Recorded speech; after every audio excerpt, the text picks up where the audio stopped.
You asked Susan, she said, making dialogue sound authentic when dialogue is uttered by a character outside your experience. We talked about her specific one, but one of the best ways to do it is people watching. If you can't go to where you would hear it, I mean, like hers was a guy who's speaking abusively. Well, you can't always find that person, so that's when TV and movies come in really well. If you just need to know how teenagers talk, you go to where teenagers hang out and you sit there with a voice recorder and you just let it record while you make notes. Things, gestures that you notice that they do that maybe we don't do anymore, or we never did. And I'm not talking about obscene ones, just throwing that out there. Okay, so go to where your character is and listen. And if you can't do that and record and take notes, but if you can't do that, then yeah, find movies. And I'm sure there are forums that you can go on and say, look, I need to find, like Susan's was a 30-something who speaks abusively. Well, there are movie forums, and I don't know where they are, but I know that they are there. So go to a movie forum and go in and say, look, I'm looking for a movie about, guy 30-something who's really abusive to women, to his children, to his mother, whatever you're looking for. Anyone have any suggestions? Movie buffs are going to know. Okay, IMDb is probably a really great place to go. They're going to know, and they're going to love, people love to share their knowledge. They're going to be eager to help you. You tell them you're writing a book, they're going to be double eager, okay? They're going to be like, yay, I get to help an author. Okay, so seriously, if you can't find it yourself, find the people who watch it, who listen to it, who do it.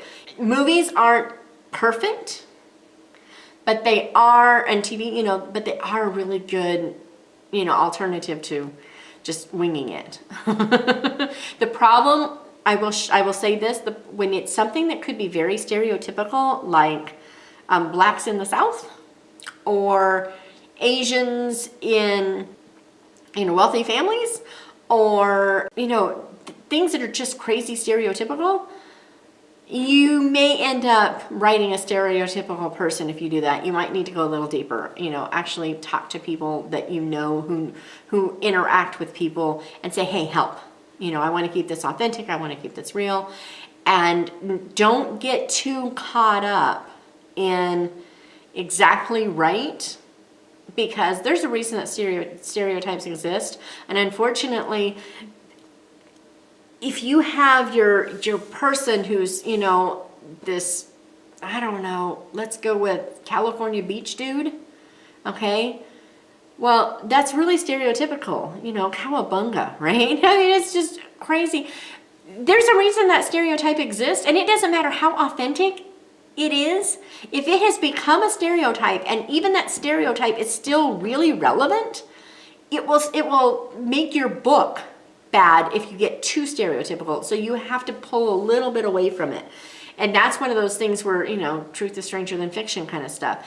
If I wrote my biography, my autobiography, I guess if I wrote it, it'd be autobiography. But if I wrote mine, nobody would believe it. They would say, oh, this is ridiculous. This is so stupid. Nobody would have a life like this.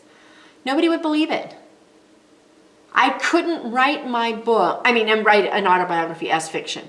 I would have to write it as an autobiography because it's the only way anyone would believe it. If it was fiction, nobody would believe it. You can't suspend that disbelief. You just can't. They'd be like, oh, no, this isn't real. Even though it is, and the same is true with a lot of stereotypes. There are reasons they exist, and they apply to an awful lot of people, but they don't apply to everyone. But even when they do apply, if it has become that cliched, you can't use it. So that's something to consider when you're looking for that information to make your dialogue authentic. Don't go too far.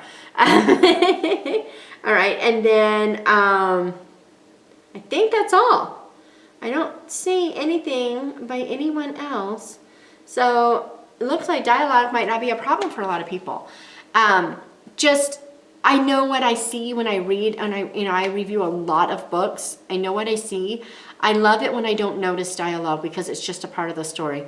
When you make me notice your dialogue And I do it for myself. When I notice my dialogue, I go back and I read something I wrote a long time ago and I'm like, when I notice my dialogue, it's because it's not right. Your readers need to be able to ignore the fact that it's dialogue and just be immersed in the story.